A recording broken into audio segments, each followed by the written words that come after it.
A imagem que está fixa na tela é a imagem de um cisto.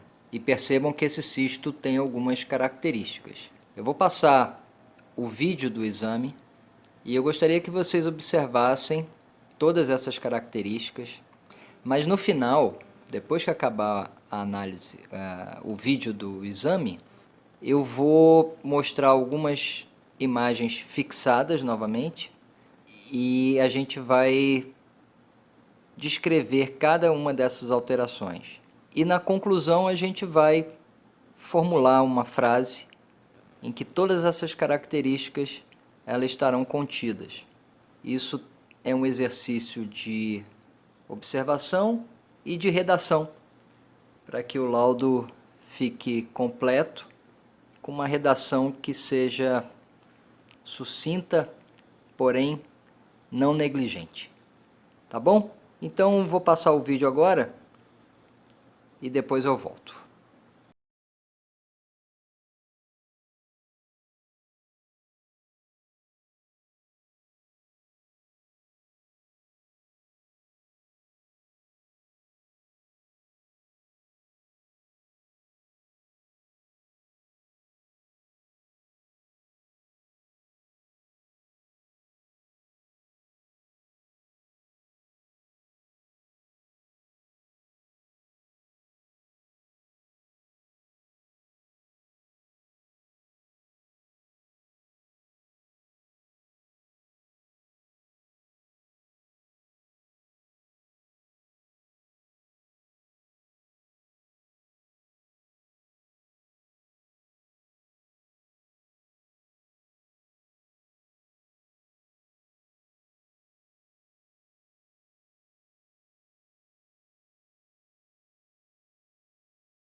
Então, agora a gente vai começar a destrinchar o cisto e vamos começar pensando primeiro em o que e onde.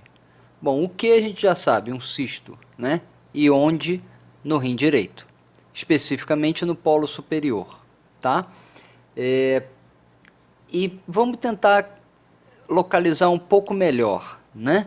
É um cisto no polo superior do rim direito, ok, mas ele é medular ou ele é cortical? Então é um cisto cortical. E ainda tem uma característica, ele tem um crescimento que vai muito para fora do rim. Ele não é um cisto que está contido na cortical, por ser inclusive um cisto grande e não está comprometendo a medular, a região central renal, ele tem um crescimento exofítico, né, que vai para fora, predominantemente para fora do rim. Então, um cisto cortical exofítico, localizado no polo superior do rim direito. Agora a gente pode começar a se preocupar com o tamanho do cisto. Uma coisa que eu queria também deixar claro é que não é uma obrigação a sequência, tá? Eu só procuro criar uma sequência de fácil compreensão, de que seja uma sequência lógica, né? Por isso que eu me preocupo em o que e onde primeiro, e depois a gente pode falar do tamanho. Então, retomando, um cisto cortical exofítico localizado no polo superior do rim direito, medindo 100 milímetros no maior eixo. Por que não 10 centímetros? É a mesma coisa, né? Mas eu evito de colocar centímetro por conta da vírgula. Eu acho que a gente tem estruturas que não são grandes a ponto da gente usar o número absoluto. Eu prefiro usar números absolutos sem casa decimal, porque a mim me parece que polui um pouco o laudo. Então vou retomando, medindo 100 milímetros no maior eixo, já que não é uma lesão redonda, né? Uma lesão um pouco mais alongada. Então 100 milímetros no maior eixo, o médico já entende que ele tem um aspecto mais alongado. E como a gente falou, ele cresce para fora, ele não compromete a região central renal. Então, ele tem ali uma certa compressão nos cálices da região, mas ele não tem, ele não determina um comprometimento tão grande nesse sentido na parte mais central renal. E eu descrevo isso no laudo também. Então, retomando, medindo 100 milímetros no maior eixo e determinando mínima compressão sobre os cálices adjacentes. Ok? Aí, nesse ponto, eu posso pontuar a frase, iniciar uma outra frase na mesma linha, dizendo o seguinte: possui paredes parcialmente espessadas, tá? É importante a gente definir a parede, se ela está fina ou se ela está espessada, se ela é regular ou irregular, tratando-se de cistos, ok? Isso é importante, essas características que vêm agora são muito importantes para definir qual é a conduta que vai ser tomada. É um cisto que eu preciso me preocupar? É um cisto que eu posso só acompanhar? Ou é um cisto que o ideal seria fazer uma intervenção cirúrgica? Então vamos lá, retomando, possui paredes parcialmente espessadas. E aonde que ela está espessada? Principalmente na parte mais próxima da pele. Você observa que na parte de cima a parede ela fica um pouquinho mais grossa, então é assim, e é só nessa região que eu consegui perceber espessamento, tá? Por isso parcialmente espessadas. Regular ou irregular as paredes? Elas são regulares, tem um espessamento, mas não é um espessamento irregular, ok? E aí a gente começa a falar sobre o interior do cisto. E o que chama mais atenção são esses septos. Septações, e essas septações, elas são finas, delgadas ou elas são espessadas? Elas não são totalmente espessadas, mas ela tem algumas áreas que são espessadas. Então eu digo septações com focos de espessamento.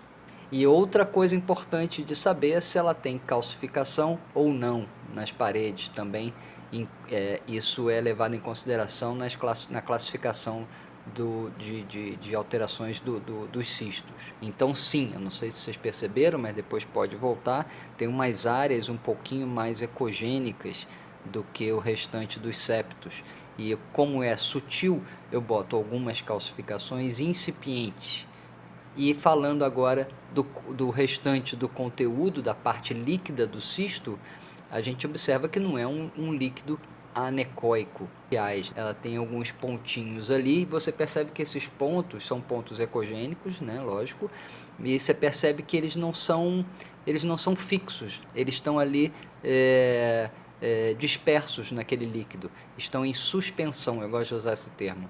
Algumas calcificações incipientes, né, tratando-se dos septos, e conteúdo heterogêneo pela presença de pequenos pontos ecogênicos em suspensão, ou seja, não é um líquido limpo, né? Ele é um líquido um pouco mais grosseiro.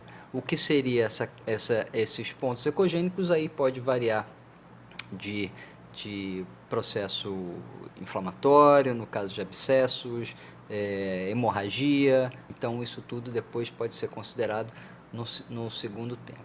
Porém, a descrição aí está completa, e aí eu vou narrar aqui, e é óbvio que vocês já viram a imagem, mas percebam que uma pessoa que não tenha visto, ela vai conseguir visualizar a imagem, mesmo não tendo visto a foto ou o exame.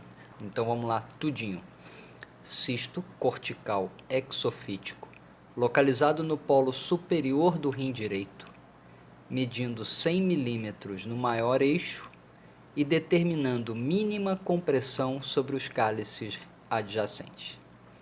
Possui paredes parcialmente espessadas e regulares, septações com focos de espessamento, algumas calcificações incipientes e conteúdo heterogêneo pela presença de pequenos pontos ecogênicos em suspensão. Então assim ficaria a minha descrição. A conclusão, eu poderia botar simplesmente cisto complexo no rim direito, porque aí o colega que receber esse laudo, ele já vai ter a necessidade de entender por que é complexo, para que ele possa chegar à classificação de Bosniak. Eu não coloco a classificação, nunca coloquei, eu simplesmente faço uma descrição mais detalhada possível no corpo do laudo e coloco na conclusão.